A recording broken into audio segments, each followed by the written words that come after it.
Good morning. What a beautiful Sunday morning it is. I was glad when they said unto me, let us go into the house of the Lord. I am taping from a different studio this morning. Can you tell? Yes, behind me is the fabulous old St. Mark's Cathedral in Venice. I took that picture myself.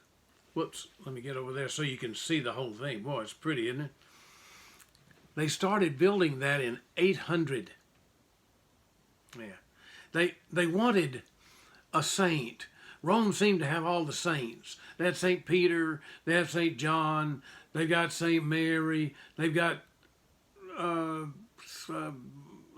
forget who the other saint was, St. Paul, I think, St. Paul, they had Paul, all of those cathedrals down there, and they claimed that they had the bones of Paul and the bones of Peter and the bones of John, they all buried there in Rome. So these people in Venice, that's in northern Italy, and they wanted a saint. You know, they wanted to compete with the others. So, this is the way the story goes. They traveled down to Egypt, and they spirited the body of Mark, who had been buried down there. But Egypt had been taken over by the Moors, and there was no special arrangement there for a Christian saint. But they didn't get permission. They had to go out. They spirited him out in a cart underneath some leaves and other things they were selling. And they got him around, and they built this cathedral in Venice, and they lost the body. They lost the body of St. Mark. And one day, about 100 years later, someone was working in the cathedral, heard a noise, looked back, and there was an arm hanging out of one of the great columns in the interior of the cathedral. Sure enough, the body of Mark. So now they have it buried there. Wow, what a story, huh? Yeah. Well, it's a lovely cathedral. Visit it if you can, when you get a chance. But hurry, because global warming will no doubt sink Venice soon. And now back to our Sunday school lesson. I didn't even bring a cup of coffee into this new studio today. If it weren't so far away, I'd just go get a cup, but I didn't.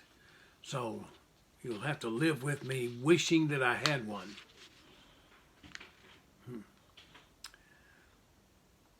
When God gave the Decalogue, the 10 words, which we call the 10 Commandments, he set forth a foundation first, didn't he? I am the Lord your God. I am Jehovah. I am Yahweh, your God.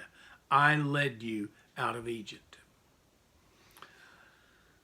God expresses his rules for living. That's what Charles Stanley called it, his book on the 10 Commandments. I can't even find my copy right now, but I know it's around somewhere. Called it 10 Rules for Living. And he said these are just common sense rules for anybody, especially for a Jewish person or a Christian person. Right. So, Dr. Stanley was the pastor of the First Methodist Church in Houston for many, many years. Listen, the Code of Hammurabi was a Babylonian code. It was a code of law that predated the 10 Commandments.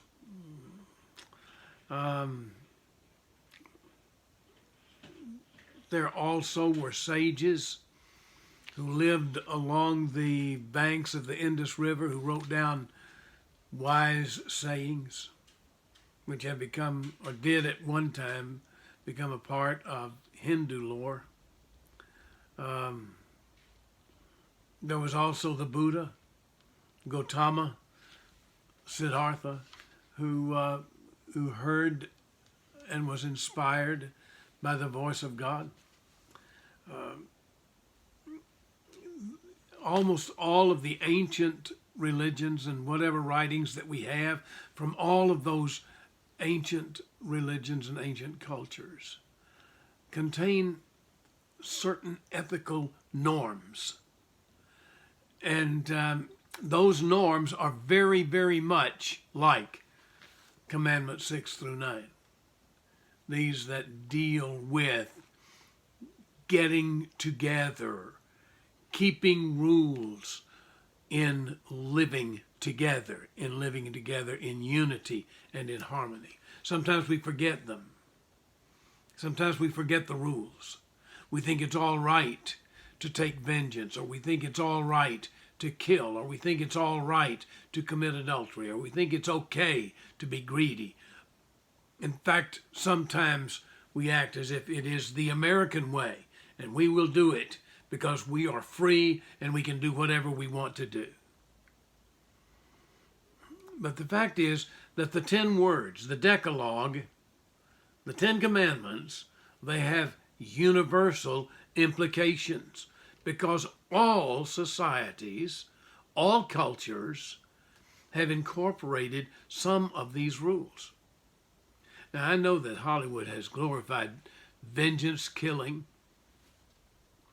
Listen, I watched The Equalizer just this last week. It's got Denzel Washington in it, and oh my goodness, he's quite a weapon.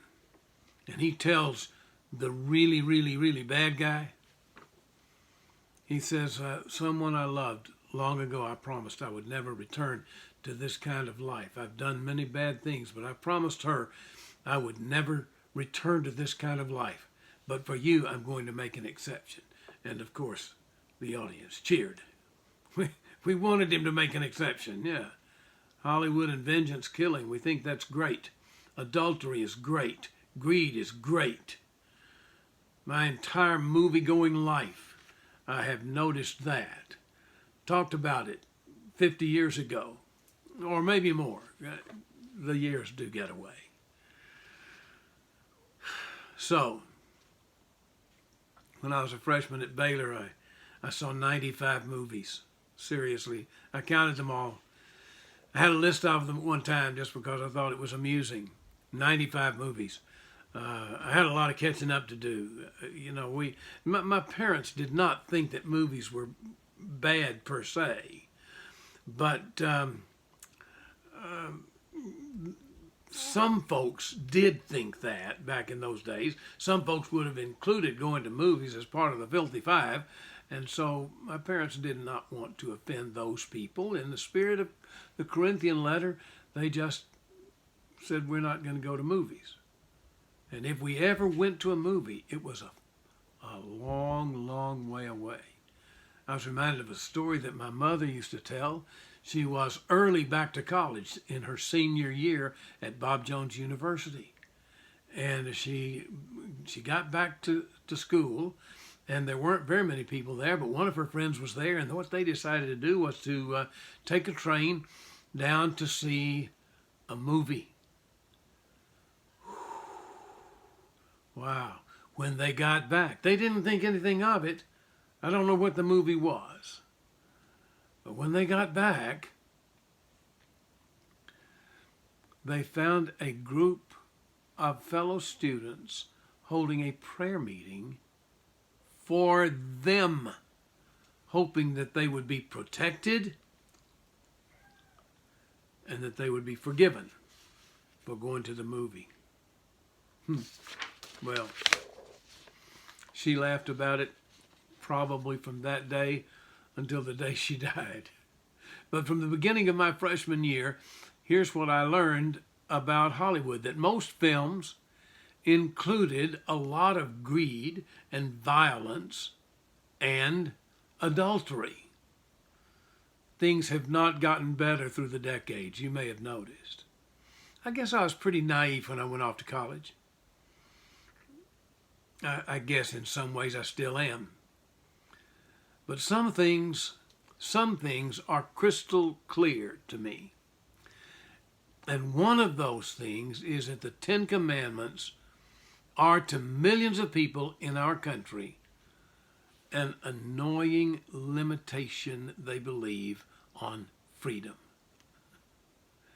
Now, I've told you about that letter that I read to the editor of Time magazine back years ago. This has probably been 50 years ago. I was on a plane going from Dallas to Houston. It doesn't take very long to get there. But I picked up the Time magazine anyway, and as I did, I just went to the letter to the editor. That's as far as I ever got. Editor Bruce, someone said about F.F. Bruce, who was the editor of the Reader's Digest condensed version of the Bible, he would do better if he would get rid of the thou shalt nots. I found that amusing. Sure. Alistair Begg wrote in Pathway to Freedom, his book on the Ten Commandments. Pretty good. I recommend it if you see it advertised somewhere. Or you can just wait. You can just wait and ask me to bring you a copy of it. I'll bring you mine. I've already read it. I like it. I don't agree with every part of it because, frankly, Alistair Begg is a wonderful preacher. I love to hear him preach. He is a Calvinist, and I'm not crazy about Calvinist preaching, but it's okay. I like his accent, too.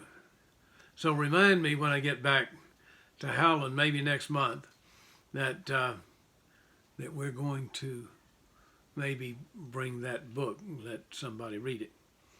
God set out the rules. Yeah. He set out the rules to the scribes of Hammurabi. He set out the rules to the sages along the riverbanks of the Indus River. He set out the rules to Lao Tzu and to Confucius and perhaps to Siddhartha in northern India, to the Persian Zoroaster. I believe he set out the rules. The Egyptian wise men, they got the rules too. These rules are universal. They're for everybody. But Moses took them down, engraved on tablets of stone by God's finger. Moses took them down, and there he laid the foundation. I am the Lord, your God, who brought you out of Egypt.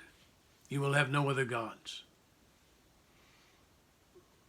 We are not to treat God's name as something meaningless or empty or vain.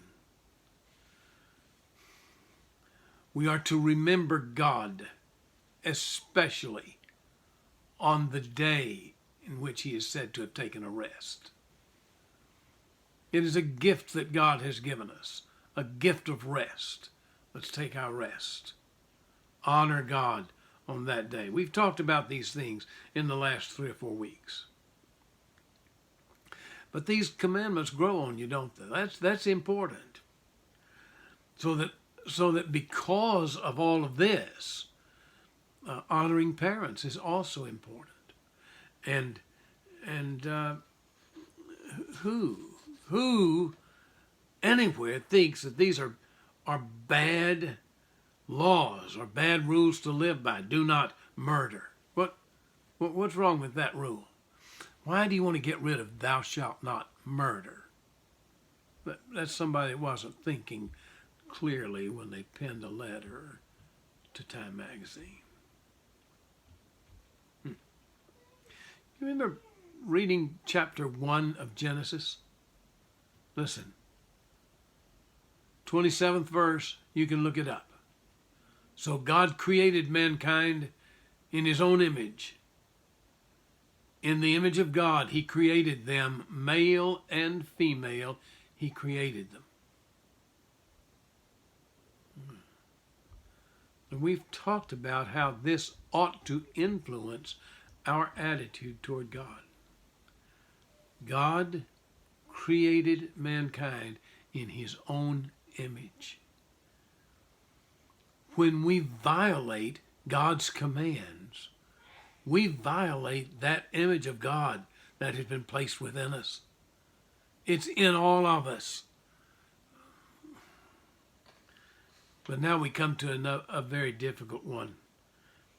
This is not only considered a limitation to freedom, why, it's downright Puritan 17th century prudish nonsense. Yeah. According to the more liberal among us, do not commit adultery. I'm not sure that even the conservatives want to throw this one away. Listen, this starts at creation. Do you understand? This starts at creation. God created Adam and Eve. He created man and woman.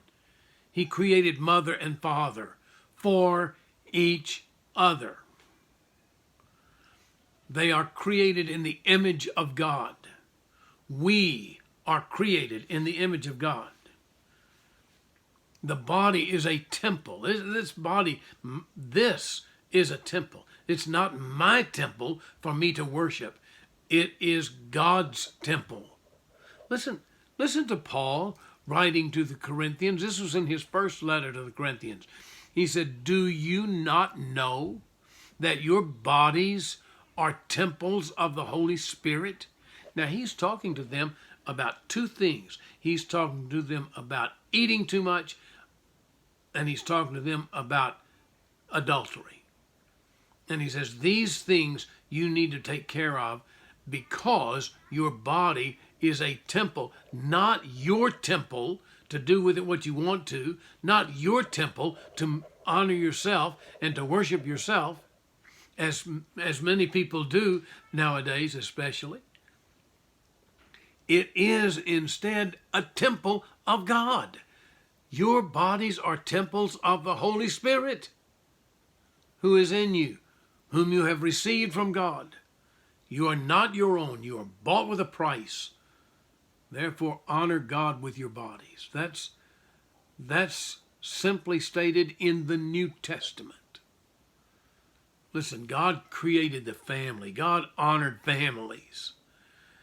God created Adam and Eve, and he gave them children, and they were a family. Now, they were a family that broke up. They were broken because of their sin. Sin entered the world, and it just leapt out of bounds right away. And Cain killed his brother. And Cain did not face the death penalty, but he said, my punishment is greater than I can bear. Because he had to go out into the land of Nod, which means the land of wandering. And there he wandered with a mark so that he would be safe. The mark of Cain is a mark which said, don't kill this man. He had to live the rest of his life knowing what he had done in killing his own brother. But God's intention was the family. We can see that in the New Testament. We see it in Jesus' teachings in the Sermon on the Mount. We see it in Paul's teachings. We see it in the other teachings in the New Testament. The family was God's unit. It's the way that God wanted things to work. Two people marry. They have children. Those children grow up. They marry. They have children, so forth and so on. And the family remains a unit. Now, in our country, we have gone so far away from that people live in so far away from each other. I mean, everything about the world today mitigates against the family, and yet, the family is what God felt was important. Keep the family together. That doesn't mean we all have to live in the same place.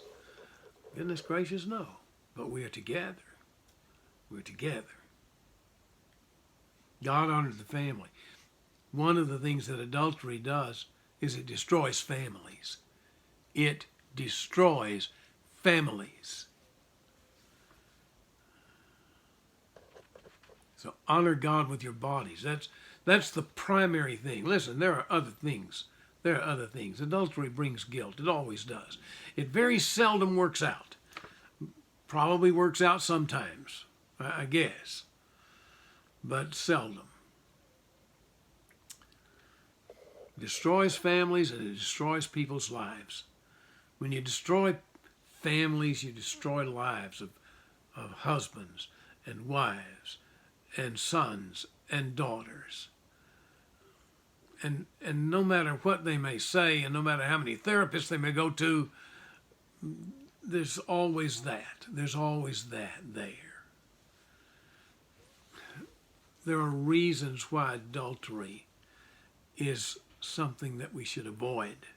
Don't be fooled by the movies. You ever notice in the movies no one ever counts except the two people? You know, the two people, the man and the woman, who are getting together romantically, they're the only ones who count. You know, police from Chicago, criminal's girlfriend in New Orleans, they get together. But what are the chances? What are the chances? You know, the pretty woman's out on the streets in Hollywood, and the rich industrialist comes in and picks her up. What are the chances that it's really going to work out? That's just silliness, isn't it? But there's never anybody else involved. No, they just are able to take up and they go off on their own. Unless, of course, it's the sound of music, and then they go off with all the children. But there's no adultery involved there, is there?